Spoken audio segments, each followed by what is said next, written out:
मंडळी नमस्कार. आज माझ्यासोबत आहेत निलेश ढगे.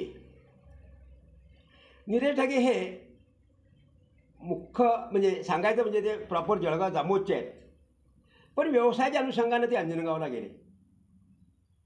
आणि मंडळी माझी सासरवाडी ही अंजनगाव सुरजी आहे. एका कार्यक्रमाच्या निमित्तानं मी अंजनगावला गेलो आणि निलेशशी माझा परिचय झाला. आणि त्यामुळे नेमकं त्याला आपल्या गावाकडची व्यक्ती म्हणून माझ्याशी खूप बोलता आलं आणि मलाही आपल्याकडचा माणूस सासरवाडीत भेटला. त्यामुळे त्याच्याशीसुद्धा मला चांगला वार्तालाप आणि त्याचं मत ऐकून घेण्याची त्यावेळेस सवयी इच्छा झाली. त्यामुळे दरम्यानच्या काळामध्ये जे काही आमची घट्ट मैत्री झाली आणि जे काही त्याला सुचते सांगता येते त्या अनुषंगानं एक राजकीय विश्लेषकसुद्धा निलेश आहे. आणि राजकीय विश्लेषक असल्यामुळे निश्चितच त्याला या मतदारसंघातलं म्हणजे संजय कुटे यांचे त्यांचे संबंध आणि आजचे उमेदवार जे स्वाती वाकेकर जे जळगाव जामोदमध्ये 2 उमेदवार उभे आहेत त्या दोन्ही उमेदवारांच्या बाबतीत आणि त्यांच्या कुटुंबाच्या बाबतीतसुद्धा निलेशला अत्यंत जवळून अशी माहिती आहे. त्यामुळे निलेश आज आपल्याशी बातचीत करणार आहे.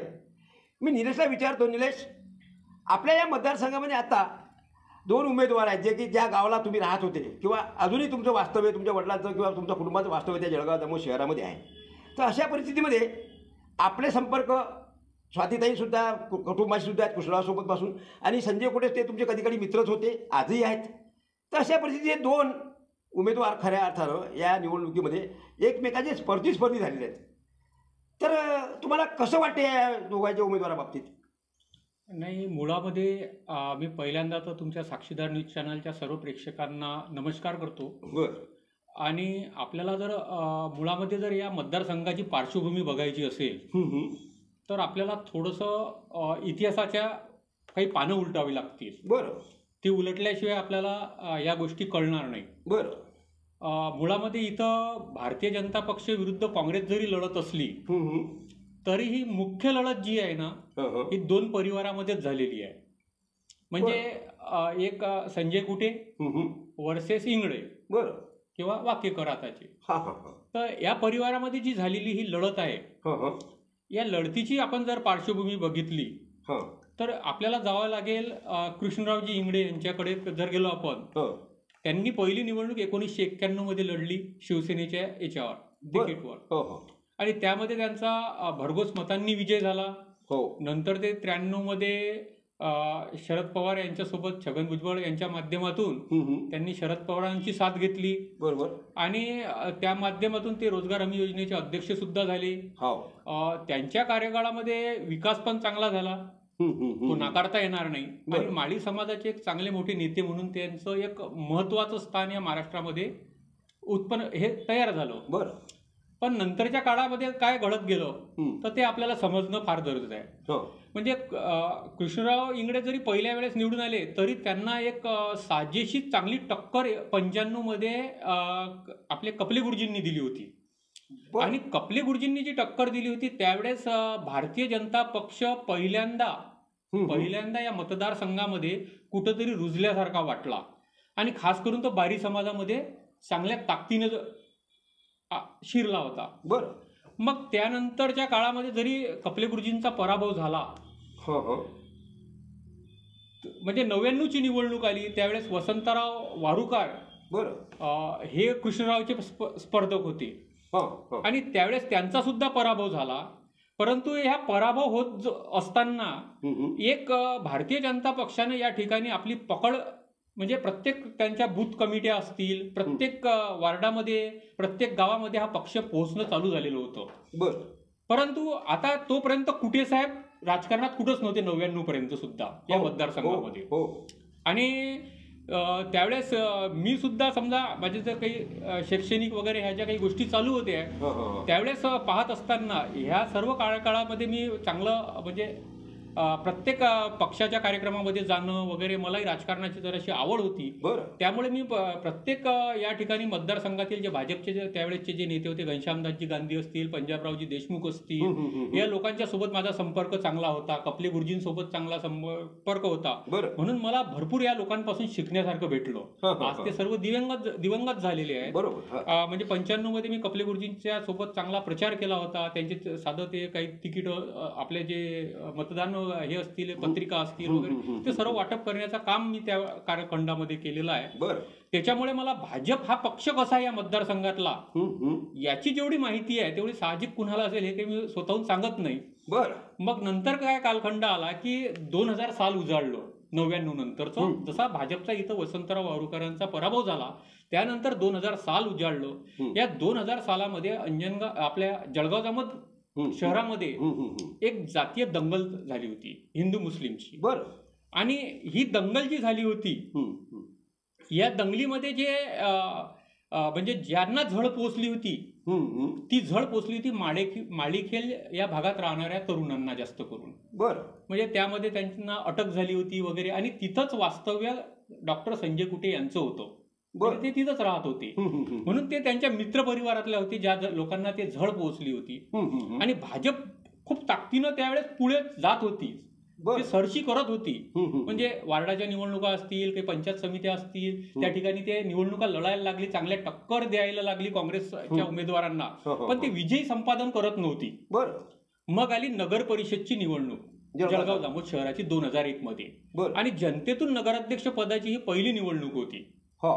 आणि त्या निवडणुकीमध्ये काय झालं की म्हणजे आपण कृष्णराव इंगळेंचा पराभव हा 2004चा पाहत जरी असलो, म्हणजे चौथ्या टर्मचा त्यांचा जो निवडणूक लढायची जी संधी मिळाली होती त्यांना ती जरी पाहत असलो, परंतु त्यांचा पराभव हा पहिल्यांदा जर या मतदारसंघामध्ये घडला असेल तर तो 2001 मध्ये घडला. त्यांची जी पत्नी होती त्यांच्या पत्नीला त्यांनी काँग्रेसच्या तिकिटावर त्या मतदारसंघामध्ये म्हणजे त्या जळगाव जामोद नगर परिषदमध्ये उभं केलं.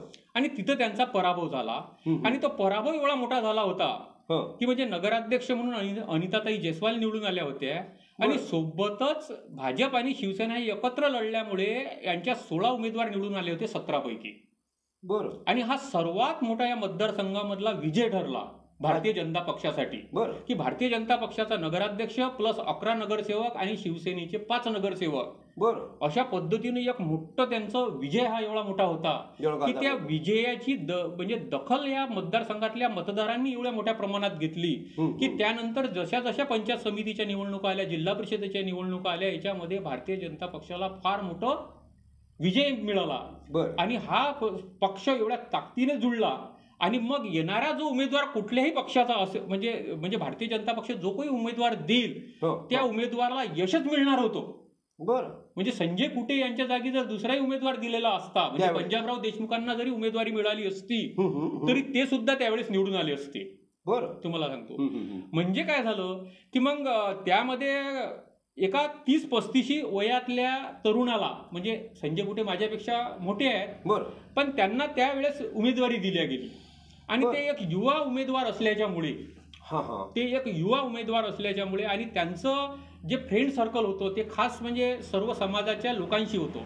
ते हिंदूतले असतील, मुस्लिमातले असतील, बौद्ध समाजाचे असतील किंवा प्रत्येक जाती समुदायातले असतील, त्या लोकांशी होतं. आणि संजय कुटे यांचा जो स्वभाव होता तो सर्वांना घेऊन चालणारा स्वभाव होता. म्हणजे मित्र परिवारामध्ये, म्हणजे कोणाच्या दुःखामध्ये सुखामध्ये ते काही त्याच्या प्रमाणामध्ये थोडीशी काही आर्थिक मदत असेल, काही असेल. आणि त्यांचा जो डॉक्टरी पेशा होता त्यावेळेस त्यांचा काही प्लॉटिंग वगैरेचा जो काही बिझनेस होता त्या माध्यमातून त्यांच्याकडे आवक सुद्धा चांगली होती, समजा आर्थिक त्यांची बाजू पण चांगली होती. त्या माध्यमातून ते एक सामाजिक कार्यामध्ये त्यावेळेस एक दखलपात्र म्हणून असे त्यांचं कार्य होतं. आणि ते कार्य भाऊसाहेब फुंडकर यांनी हेरलं. आणि त्यांना 2001 मध्ये जो विजय मिळाला होता भारतीय जनता पक्षाला, त्यानंतर त्यांनी 2002 मध्ये संजय कुटे यांना भारतीय जनता पक्षात सामावून घेतलं आणि त्यांना तालुकाध्यक्ष पदाची जबाबदारी दिली 2002 मध्ये. आणि येणाऱ्या निवडणुकीमध्ये त्यांना उमेदवारीची संधी मिळाली. त्यानंतर लागलीच निवडणूक आली, 2 वर्षांनी निवडणूक आली. तोपर्यंत संजय कुटेच्या माध्यमातून त्या तालुक्यामध्ये काही शेतकऱ्याच्या संदर्भातले असतील, काही असे तसे आंदोलनं सुद्धा झालेली आहेत त्यांच्या नेतृत्वामध्ये. मग यातून त्यांचं एक सामाजिक जे समीकरणं जुळत गेली तर त्याचा फायदा हा नक्कीच त्यांना होत गेला. आणि ही 2004ची जी निवडणूक होती त्यावेळेस या ठिकाणी शिवसेनेने उमेदवारी मागितली होती, कारण 2 वेळेस भाजपाचा पराभव झाला होता, कपले गुरुजींचा आणि वसंतराव वारुकराचा. आणि कृष्णरावजी इंगळे शिवसेनेवर निवडून आलेले होते. आणि त्यावेळेस शिवसेना काही काळापुरतं नाराज होती, थोड्या काळापुरतं, म्हणजे क्षणिक म्हणतो आपण ते उमेदवारी भेटल्यानंतर. पण नंतर ते पूर्ण भक्कम पाठीशी राहिले, संजय कुटेंच्या एकदम पाठीशी राहिले. आणि त्यांनी एवढी ताकद लावली, कारण या जळगाव जामोद मतदारसंघामध्ये भाजपापेक्षा शिवसेनेचीच ताकद जास्त होती. बरोबर. म्हणजे गजानन वाघ झाले, दत्ता पाटील झाले, हे एक म्हणजे त्यांचं व्यक्तिमत्व काही वेगळं होतं. बरं. त्यांचं व्यक्तिमत्व त्या काळामध्ये फार मोठं व्यक्तिमत्व होतं. आणि त्याचा जो फायदा संजय कुटेंना झाला आणि ते प्रचंड मतांनी त्यावेळेस निवडून आले. त्यावेळेस मला योग आला की त्यांच्यासोबत काम करायचा वगैरे, त्यांच्या परिवाराशी समजून घेण्याचा वगैरे. आणि त्यातून त्यांचा जो विजय झालेला आहे तो विजयरथ मग काही थांबला नाही. बरोबर. आणि असं करता करता मग नंतर काँग्रेसमध्ये काय झालं की मग दुसऱ्यांना उमेदवारी देणं चालू झाली. म्हणजे वारुकर यांना दोन आपले हे जे होते बुरुंगले यांना उमेदवारी देण्यात आली. मग त्यांचा पराभव झाला. त्यावेळेस प्रसन्नजित पाटील यांनी त्यांना काट्याची टक्कर दिली. आणि मागच्या निवडणुकीमध्ये स्वातीताई यांचा सुद्धा पराभव झाला. आणि ह्या 4 निवडणुका लढल्यानंतर आज संजय कुटे आपल्याला एक असे उमेदवार झालेले आहेत. एक तर त्यांना अनुभव खूप झालेला आहे. बरोबर. युवा व्यक्तिमत्व आहे. आज सभागृहामध्ये जर आपण विचार केला तर 1-1 तास बोलायची संधी कुठल्या आमदाराला तरी भेटते काय, आपण विचार करा. साधं 2-4-5 मिनिट बोलल्यानंतर एकदम विधानसभेचे अध्यक्ष एकदम हातोळा मारतात आणि म्हणतात तुमची वेळ झाली, थांबून जा. बरोबर. जो प्रश्नकाल असते, आज त्यांना जी काही वेळ मिळते त्या माध्यमातून ते सभागृहामध्ये या मतदारसंघाचे प्रश्न मांडणं चालू केले. महाराष्ट्रातले प्रश्न मांडणं चालू केले. त्यांना मोठ्या मोठ्या जबाबदाऱ्या भेटल्या. आणि या मतदारसंघाला एक मोठं नेतृत्व भेटलं पहिल्यांदा. म्हणजे आतापर्यंतचा जर आपण पूर्ण कार्यकाळ जर पाहिला या मतदारसंघाचा सुरुवातपासूनचा, तर असं कुठल्याही उमेदवाराला किंवा कुठल्याही आमदाराला आतापर्यंत एवढं मोठं नेतृत्व करण्याची संधी कुठल्याच पक्षानं आतापर्यंत दिलेली नव्हती. ती यांच्या रूपानं भेटली. त्यांना मध्यंतरी 3 महिन्यासाठी का होईना पण कॅबिनेट मिनिस्ट्री भेटली. ते कामगार मंत्री झाले. त्यांच्याच कार्यकाळामध्ये हे काही आपण आजकाल कामगारांना जे काही भेटून राहिलंय ते पाहतोय. परंतु काही गोष्टी त्यांच्या जरी ह्या असल्या पॉझिटिव्ह असल्या तरी काही गोष्टी त्या नकारात्मक सुद्धा मला दिसतात. कारण मी कसं आहे, अंजनगावला राहतो म्हणून माझं लक्ष या मतदारसंघावर असते. आणि याच मतदारसंघावर नाही तर माझा जो व्यवसायाच्या माध्यमातून विविध मी मतदारसंघांमध्ये जातो, तर त्या पद्धतीच्या मला या मतदारसंघामध्ये संजय कुटेंनी भरपूर कार्य आणलेलं आहे, कामं आणलेली आहेत. परंतु जे मुख्य जे कामं पाहिजे होते, रस्त्याची डेव्हलपमेंट पाहिजे होती वगैरे, हे जे काही पाहिजे होती तिथं कुठंतरी आपण कमी पडलो की काय असं वाटते. आता त्या दिवशी मी म्हणजे कालच संजय कुटे यांचं एक भाषण ऐकलं. त्याच्यामध्ये त्यांनी जे म्हटलेलं आहे इलेक्शनच्या पिरियडमध्ये जामोदला की काही खेरड्याचं काही भाषण आहे, त्याच्यामध्ये त्यांनी म्हटलं की बाबा आम्ही इंडस्ट्री का नाही आणली, तर पहिले सिंचनाची गरज, नक्कीच सिंचनाची गरज असते, इलेक्ट्रिकची गरज असते, रोडची गरज असते, रेल्वेची गरज असते. ह्या गरजा त्याच्यासाठी गरजेच्याच आहेत. कारण मी आज ज्या गोष्टीमध्ये काही माझा व्यापार व्यवसाय वगैरे ह्या ज्या काही गोष्टी माझ्या चालतात त्या माध्यमातून मलाही हे कळते की कुठली म्हणजे MIDC असेल तर तिथं त्या गोष्टी असल्या पाहिजेत. आणि सोबतच तिथं स्वस्त दरात मिळणारा मजूर सुद्धा पाहिजे, त्याच्याशिवाय कंपनी तयारच नाही होणार. मग ह्या ज्या काही गोष्टी आहेत ह्या बनणारच आहेत. परंतु जर या भागातले जर रस्ते जर डेव्हलप झाले, म्हणजे जरी इंडस्ट्री नाही आली तरी आपण या भागातल्या शेतीला एक जीवनदान देऊ शकतो. आज अंजनगाव शहरामध्ये जर आपण त्या भागामध्ये पाहिलं, अकोट अंजनगावमध्ये, तर या ठिकाणच्या कापसाच्या पेक्षा तिथच्या कापसावाल्यानं म्हणजे कापूस उत्पादक जो शेतकरी आहे त्याला 200 रुपये भाव का मिळतो? जास्त भेटते. सोयाबीनलाही भाव जास्त मिळते, तुरीलाही भाव जास्त मिळते, केळीलाही भाव जास्त मिळते, प्रत्येक गोष्टीला भाव मिळते. त्याचं कारण आहे रस्ते. दळणवळण असं असताना या भागात रस्ते वगैरे आता आणि संजय कुठे खूप निधी आणला, रस्ते बऱ्यापैकी आहे असं नाही. बरोबर आहे. मी आता समजा येतो ना, तर कधी कधी कसं मला कधी वाटते की आता सोनाळ्याला गट्टू होते, मग त्याच्यावर आता कॉन्क्रीटचं बनून राहिलं. पण तो एक बेसिक जे स्ट्रक्चर पाहिजे एक चांगल्या पद्धतीचं. आता अकोट ते मुक्ताईनगर हे जे अंतर आहे ना, ते जर तुम्ही गुगलवर जर टाकलं ना, अकोट पासून निघाल्यानंतर तर तुम्हाला हाच रस्ता दाखवते. जळगाव जामोदवरूनच तुम्ही मुक्ताईनगरला जा, अंतर दाखवते 124 किलोमीटर. परंतु वाहनं 160 किलोमीटर या मार्गे जातात. शेगाव, नांदुरा, मलकापूर अशा मार्गे जातात. तर त्याचं रिझनच ते आहे. मुळामध्ये मी जो माझा केळीचा व्यवसाय करतो, मी माझ्या दुःख मांडतो याच्यामध्ये की माझा जो केळीचा व्यवसाय करतो, मला आपला हा जो भाग आहे जामोद पासून तर सोनाळापर्यंतचा, या भागामध्ये एक स्किल असलेले, म्हणजे त्या केळी क्षेत्रातलं जे स्किल पाहिजे, त्या लेबरला जे स्किल पाहिजे, ते स्किल असलेले मजूर हजारोच्या संख्येमध्ये आहे. जी पुण्याई आहे मित्तलची, जे मित्तल होते ना भगतपुऱ्याला, त्यांची जी पुण्याई आहे त्यांना ते तिथून गेल्याबरोबर त्या भागामध्ये बेरोजगारी खूप मोठ्या प्रमाणात वाढली. म्हणजे शेतीला जी चालना भेटते ना ती एखाद्या चांगला जर उद्योजक त्या भागामध्ये असला, शेतीला पूरक असे धंदे असले, प्रकल्प असला वगैरे, बरोबर, तर ते मिळतात. आणि ते न मिळाल्यामुळे म्हणजे कसं झालं, रस्त्याच्यामुळे मग ते वाहनं तिकडून गेल्यामुळे या भागातला जो मजूर आहे तो त्या गाडींवर पाठवता येत नाही. बरोबर, केळींच्याच गाडीवर जर विचार केला तर म्हणजे या इच्छा शेकडो मजुरांना रोजचा रोजगार जो भेटू शकते फक्त रस्ते जर चांगले असले तर. बरं, हा, तर तो भेटून न राहिला. म्हणून फक्त त्याच्यासाठी इंडस्ट्रीज आवश्यक आहे असं होत नाही. बरं. तर प्रत्येक मतदारसंघाचा, गावाचा जर विकास करायचा असेल तर त्या ठिकाणची ऐतिहासिक काय पार्श्वभूमी आहे. आता आपल्या, मला तरी असं वाटते, माझा जो अभ्यास म्हणते त्या अभ्यासातून जेवढे तीर्थक्षेत्राचे जे दर्जा मिळालेले तीर्थक्षेत्र आहे ते आपल्या मतदारसंघामध्ये आहे. बरं. म्हणजे अ दर्जाची आहे, ब दर्जाची आहे, क दर्जाची आहे. म्हणजे गजानन महाराजचं संस्थान असेल, वारी हनुमान असेल, अवधी सिद्ध महाराज मंदिर असेल, सुप महाराज असतील, महासिद्ध महाराज असतील, यांना एक दर्जा मिळालेले तीर्थक्षेत्र आहे. तर या तीर्थक्षेत्राच्या माध्यमातून सुद्धा आपण त्या त्या गावांची विकास करू शकतो, तिथं पर्यटन स्थळ उभारू शकतो. पर्यटन स्थळ, बरोबर. तर यातून काय होते की एक जबरदस्त स्ट्रक्चर तयार होऊन यातून एक चांगला पद्धतीचा विकास तयार आपल्या मतदारसंघामध्ये दिसू शकतो. निलेश, तुम्हाला माहित असेल की आपल्याकडे शेगाव पासून जवळपास 50 किलोमीटर अंतरावर वारी धरण आहे, मोठं, म्हणजे खूप मोठं ते वारी हनुमान आहे, धरण आहे. तर त्याला सुद्धा तू म्हणतो त्याप्रमाणे पर्यटका दर्जा जर मिळाला पर्यटन स्थळाचा तर चांगलं होऊ शकते. बरोबर. सोनाळा आणि आपलं जे हे गाव आहे वरवट बकाल, या दोन गावातल्या युवकांना एवढा रोजगार मिळू शकतो जर तो रोड जर तयार झाला तर. बरं. म्हणजे तिथं हॉटेल व्यवसाय असतील वगैरे, ह्याचे काही व्यवसाय, लॉजिंग म्हणा, काही म्हणा, लोक पर्यटक आले ते थांबू शकतात वगैरे, किंवा त्याला आपण शेगावात थांबल्यापेक्षा या भागामध्ये थांबून मग सकाळी तिकडे जाऊन दर्शन करू.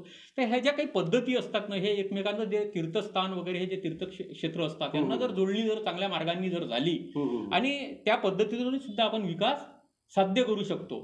जे काही आहे आपल्याकडे त्यातूनच आपल्याला विकास साध्य करावा लागेल. बरं. आणि आता मला तुम्हाला सांगायचं की आताची परिस्थिती काय, आपण त्या परिस्थितीवर येऊ. बरोबर. की हा जो दोन घरांचा जो हा जो चालू आहे नेहमीचा जो म्हणजे निवडणूक आल्यानंतर जे लढाई चालू असते, म्हणजे कसं आहे, स्वातीताई पण एक चांगल्या उमेदवार आहेत. बरं.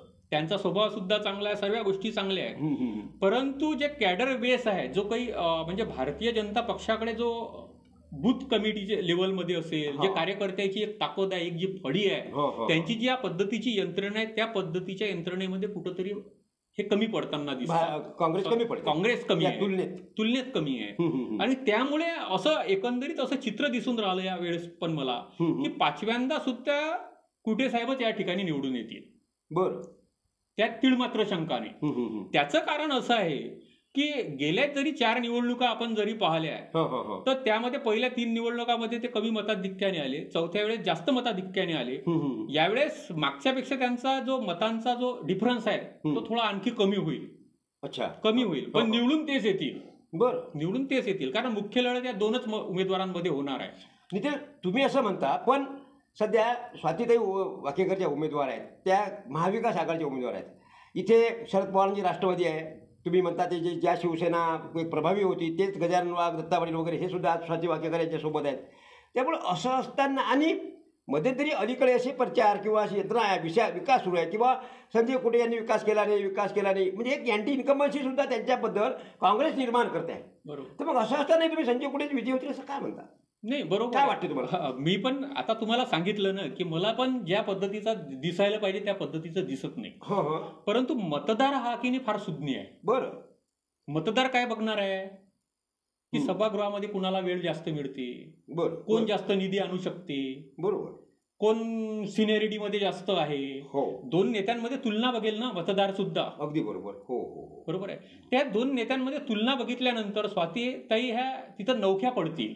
त्यांचा अभ्यास जरी चांगला असला पण त्या पद्धतीनं ते खरंच त्या पद्धतीनं आणू शकतील का हे पण मला म्हणजे विधानसभेमध्ये स्वातीताई ह्या नवख्या पडतील याची जाण मतदारसंघातले मतदार ठेवणार, सुज्ञ मतदार. ऍक्च्युली कसं असते काका की मतदारांचं मतदान ठरलेलं असते. बरं. की मी भाजपला करणार, मी काँग्रेसला करणार, मी वंचितला करणार, आणखी जे काही पक्ष असतील, प्रहार वगैरे जे काही स्वाभिमानी शेतकरी संघटना असेल त्यांना मतदान करणारे त्यांचं ठरलेलं असते. पण काहीतरी एक जो सुज्ञ मतदार असते, बरोबर, त्याच्यामुळेच हे दर 5 वर्षांनी हे चित्र बदलत असते. बरं. तो ज्या विकासाच्या दृष्टिकोनातून जो काही त्याचं मूळ हे मत ठरते, त्यातून जो मतदान करते त्यातूनच तो उमेदवाराचा विजय निश्चित असते. बरोबर. म्हणजे या निवडणुकीमध्ये तुम्हाला हेच म्हणायचं आहे की गेल्या 4 वर्षामध्ये 4 वेळा आमदार झाल्यानंतर वेळ भेटला, कार्यक्रम भेटला आणि करोडो रुपये निधी आणला असं आपल्याकडे माहिती आहे.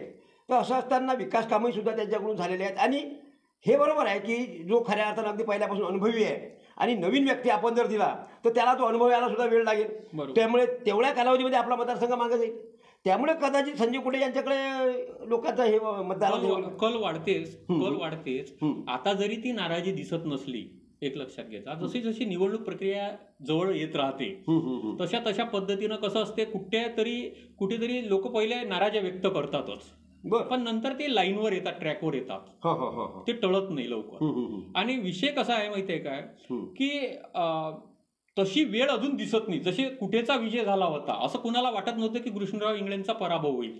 बरं, मी जे तुम्हाला आधी सांगितलं म्हणून म्हटलं ना की ऐतिहासिक पार्श्वभूमी काय आहे, 2000 ते 2004 या 4 वर्षामध्ये ज्या काही घडामोडी घडल्या, म्हणजे ती दंगल झाल्यानंतर एक म्हणजे नेतृत्वाची संधी तिथं भेटणं, युवक त्यांच्याकडे जुळणं, म्हणजे त्यातून ह्या सर्व घडामोडी घडत संजय कुटे यांचं सारखं एक तिथं नेतृत्व भेटलं. मी सांगितलं ना त्यावेळेस जर संजय कुटे जरी उमेदवार नसते, पंजाबराव देशमुख जरी उमेदवार असते त्यावेळेसचे, त्यांनी सुद्धा तिकीट मागितलेलंच होतं, ते जरी उमेदवार असते ते सुद्धा त्यावेळेस निवडून आलेले असते.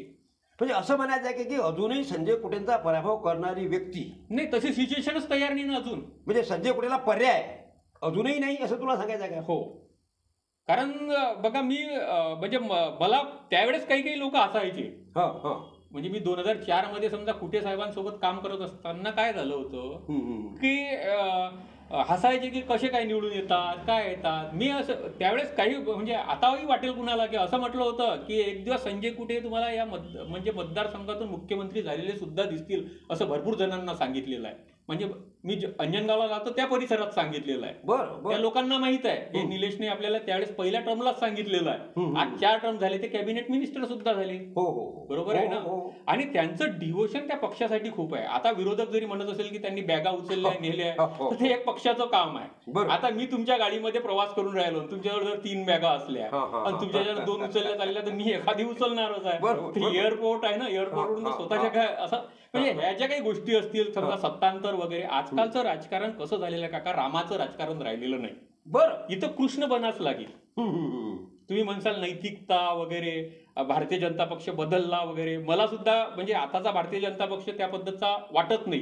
कारण जसा मी समजा कपिल गुरुजींसोबत पाहिला, जसा मी पंजाबराव देशमुखांसोबत पाहिला, जसा मी घनश्याम सेठ गांधी सोबत पाहिला, किंवा त्यावेळेचे जे नेतृत्व होतं समजा भारतीय जनता पक्षाचं, या लोकांसोबत जो भारतीय जनता पक्ष पाहिला तो तसा वाटत नाही. तो कालांतरानं बदलला, परंतु आता तो त्या पद्धतीचा जर केल्या गेला तर तो आता विजयी नाही होऊ शकत. बरोबर, तुम्हाला कृष्णाच्या भूमिकेमध्ये राहावंच लागेल. मग मी असं म्हणतो की तुम्हाला कृष्ण म्हणून की स्वातीताईकडे कृष्णराव म्हणजे त्यांचे वडील, मग हे कृष्णनीती वापरणार नाहीत का काही? मग नाही, वापरतीलच ना, वापरतील. आपली काट्याची टक्कर होणारच आहे. मी हे म्हणत नाही. मी काय म्हटलं तुम्हाला की मागच्या वेळेसच्या पेक्षाही स्वातीताईला यावेळेस चांगले मतं मिळतील. बरं, परंतु विजय नाही होऊ शकणार असं चित्र एकंदरीत मला दिसते. कारण त्याचं कसं आहे की संजय कुटेंनी जे आजकाल सोशल इंजिनिअरिंग या मतदारसंघामध्ये केलेली दिसते. बरोबर. आता बघा म्हणजे जे छोटे छोटे समाज आहेत आपण जर बघितले, म्हणजे त्याच्यामध्ये समजा चांभार असेल, सोनार असेल, आपला बारी समाज आहे, धनगर समाज आहे, असे जे छोटे छोटे समाज आहे हे जास्त करून ते कुटेकडेच वळलेले दिसतात. बरोबर, ते कुटेकडेच दिसतात ना. काही समाजाचे कार्यकर्ते सुद्धा आपल्याला काँग्रेसमध्ये दिसत नाही. तुम्ही बघत असाल, दिसत नाही. तर ते त्या माध्यमातून मला असं वाटते एकंदरीत चित्र की यावेळेस सुद्धा कुटे साहेबच यावेळेस हे घेतील. आणि त्याच्यातही कसं होतं की काँग्रेसकडून इच्छुक उमेदवारांची फार मोठी फलटण होती. अगदी बरोबर. इथे आपण लक्षात टाकलं पाहिजे, ज्याची गाडी जास्त भरलेली असते ती गाडी उतानी पडते. अच्छा, एक लक्षात घ्या. जिथं ज्या पक्षाकडे जास्त उमेदवार संख्या म्हणजे बंडखोऱ्या जास्त होता. बरोबर, बंडखोऱ्या जरी शमवल्या जातात झालेली नसली, 21 उमेदवार यावेळेस बघा झाले, बंडखोरी अधिकृतपणे जरी झालेली नसली मनातून असते ना. हो बाबा माझी होतं, माझं इथे होतं, मला भेटलं नाही. आणि विषय कसा आहे, या लोकांमध्ये एक खतखत अशी असते की यावेळेस जर स्वातीताईला जर थांबवल्या गेलो या लोकांमध्ये तर आपल्याला पुढची संधी आहेच. बरं. कारण पुढची संधी मग स्वातीताई जर थांबल्या गेल्या किंवा स्वातीताई जर निवडून आल्या हा तर त्या 10-15 वर्ष 15-20 वर्ष आणखी त्रास म्हणजे असाच यांचं राजकारण खतम. म्हणून कदाचित मला असं वाटते की हे लोक पाहिजे त्या पद्धतीनं सहकार्य करतील नाही हे मला वाटते. आज जरी ते दिसत असतील वगैरे तर हा एक कसं असते की बा पक्षाने दिलेली जबाबदारी असते. म्हणजे महाविकास आघाडीतील जे काही घटक पक्ष आहेत सर्व जे काही घटक पक्ष आहेत त्यांना त्यांचं काम करणंच आहे. फक्त ते 100% एफर्ट लावतील याच्यात नाही दिसणार मला तरी वाटतं. 100% एफर्ट म्हणजे मी कशाला म्हणतो की एखादा कधी बिमार व्यक्ती आहे त्याला तो उचलून नेऊन राहिला त्याला म्हणतात कार्यकर्ता. बरोबर. तो फक्त उभा असणं नाही ते महत्वाचं नसते. त्याचं वर्किंग जे ग्राउंड लेवलवरच आहे ते कार्यकर्त्याची फळी काँग्रेसकडे मला कमी दिसते. बरोबर. आणि विषय कसा आहे माहितीये का की संजय कुटेलला काही 51% मतं नाही मिळणार. बरं. म्हणजे 50% अबोव तर नाही मिळणार. विरोधकांचे जे कॅल्क्युलेशन जे इतर जे उमेदवार आहेत सर्वांचे समजा संजय कुटे विरुद्ध जे काही 8 उमेदवार आहे अपक्षही पकडू आपण त्या नोटा पण पकडू तर हे जे काही उमेदवार आहे यांचा मतांचा आकडा संजय कुटेपेक्षा कित्येक जास्त असणारच आहे. परंतु हा दुभांगून राहिला ना म्हणजे अँटी इन्कम्बन्सी आहे. परंतु ती एकजूट नाही ना. नाही ते एकत्र झाली तर कुठेचा पराभव होऊ शकतो. म्हणजे मोदीजी जे म्हणतात की नाही एक आहे तो सेफ आहे मग हे विरोधक एक आहे तो सेफ आहे पाहिजे ना हे यायच्यासाठी आहे ना. आलं लक्षात. म्हणून हे विरोधक एकत्र नसल्यामुळे त्याचा फायदा संजय कुटेंना होणारच. म्हणजे संजय कुटेंकडे 40 ते 45% मतदार आहेत ऑलरेडी आहे. 40 ते 45% त्यांना मतदान मिळेल झालेल्या मतदानापैकी. बरं निलेश, लाडकी बहीण योजना जे सरकारची आता अलीकडे आली त्या योजनेअंतर्गत संजय भाऊंनी आपल्या परिसरामध्ये एक चांगले कार्यक्रम घेतले. त्यांच्या मिनिस्ट्रीमध्ये असताना त्यांचा जो काही आपल्या कर्मचाऱ्यांसाठी किंवा ते जे कारागीर आहे त्यांच्यासाठी जी योजना ते किट वगैरे दिले आणि बरंचसं म्हणजे या मागील 2-4 महिन्यापूर्वी अत्यंत चांगले उपक्रम त्यांच्या कार्यकाळात झालेले आहेत आणि त्याचा काय फायदा होऊ शकते. हे बघा याचा फायदा काही संजय कुटेला होईल असं मला वाटत नाही. बरं. तुम्हाला सांगतो मतदारांना तुम्ही पैशाचं आमिष द्या की कशाचे आमिष द्या त्यातून त्याचं मतदान होत नसते. जर तो फायदा संजय कुटेंनाच झाला तर मग प्रत्येक मतदारसंघातल्या प्रत्येक उमेदवाराला होईल. अच्छा हो सत्तेत ते माझे आमदार बरोबर आहे ना. बाकीचे आमदार आहेत ना सत्तेतले समजा यांचे जे 200च्या जवळपास आमदार आहेत समजा या महायुतीमधल्या आज त्या सर्वांना त्याचा फायदा होईल. परंतु ते तेवढं आजही पाहिलं आपण तर भारतीय जनता पक्षाचेच नेते सांगून राहिले ना की आमचे 160 ते 170 सीटा येतील. जर त्यांचे आता सध्याच 200 आमदार आहेत तर ती संख्या 210-220 म्हणायला पाहिजे होती. जसं लोकसभेमध्ये 400 पार म्हणून आता ते असे म्हणून राहिले की आम्ही 200 पार ते 160 पर्यंतच चालले ना. 160-170चाच आकडा सांगून राहिले ना. म्हणजे अँटी इन्कम्बन्सी या आमदारांच्या बाबतीत आहेच. या तीनही पक्षाचे जे आमदार आहेत त्यांची संख्या घटणार आहे यात दुमत नाही. तिन्ही म्हणजे कोणते पक्ष. हे महायुतीमधले बरं यांचे आमदाराची संख्या ही घटणारच आहे. त्यांना त्या लाडक्या बहीण योजनेचा वगैरे पाहिजे तेवढ्या मोठ्या प्रमाणामध्ये फायदा होणार नाही. परंतु संजय कुटेंसारख्या आमदारांना त्याचा फायदा होईल. बरं. त्याचं कारण असं आहे की आता अमरावती जिल्ह्यामध्ये जर पाहिलं तर भारतीय जनता पक्षाच्या प्रत्येक मतदारसंघांमध्ये बंडखोऱ्यात तशी इथं बंडखोरी नाहीये. Sanjay Kute one man show होते की बा हेच उमेदवार त्यांना कोणी कॉम्पिटिटर नाही. मग कॉम्पिटिटर नसल्यामुळे बंडखोरी व्हायचं काम नाहीये. तुम्हाला एका लाईननं तिथं काम करणं आहे. नशीन करायचं तर तो बाहेर आहे परंतु आतून त्यांना असा काही धोका नाही आहे ना. बरोबर आहे. तो धोका नसल्यामुळे त्यांच्याकडे हे आहे विजयाचे ते मला ते मार्ग त्यांचा सुकर दिसतोय. बरोबर. तेवढा स्वातीताईंचा दिसत नाही.